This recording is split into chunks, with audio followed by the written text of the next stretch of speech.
ফজরের কসম করে আল্লাহ বলেছেন ফজর সকাল, ফজর নিঃশ্বাস ছাড়ে। অসাধারণ একটা আয়াত, ফজর নিঃশ্বাস ছাড়ে। আজকের এডুকেশন সিস্টেম আমাদের এটা বিশ্বাস করবে সকাল নিঃশ্বাস ছাড়ে? কোরআন বলেছে ফজর, ফজরের সময় মালায়েকা চলে আসেন, কেরাত হয় ইমামের, তারা শোনেন, কারা কারা নামাজে আসছেন তারা লিখে রাখেন, আল্লাহর কাছে লিস্টটা নিয়ে যান, নিয়ে গিয়ে দেখান যে ফজরের জামাতে হাজির ছিল। আবার আসরের জামাতে আরেক দল ফেরেশতা আসে, তারা আবার দেখেন আসরের জামাতে কারা কারা আছে, তারা আবার ফজর পর্যন্ত থাকে। কোরআনে সূরা ফজরের মধ্যে শপথ করে বলা হচ্ছে যে ফজর নিঃশ্বাস ছাড়ে।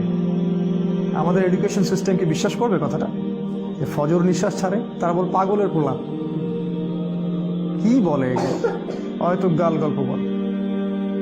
এই জন্য আমি বারবার বলি যে this education system is created by দাজ্জাল।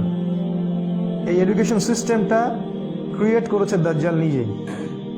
তার উদ্দেশ্য একটাই, কিভাবে আমাদের পুরো জেনারেশনের পর জেনারেশন, প্রজন্মের পর প্রজন্মকে আল্লাহ থেকে দূরে সরানো যায়, এটাই উদ্দেশ্য, আর কোনো উদ্দেশ্য নেই।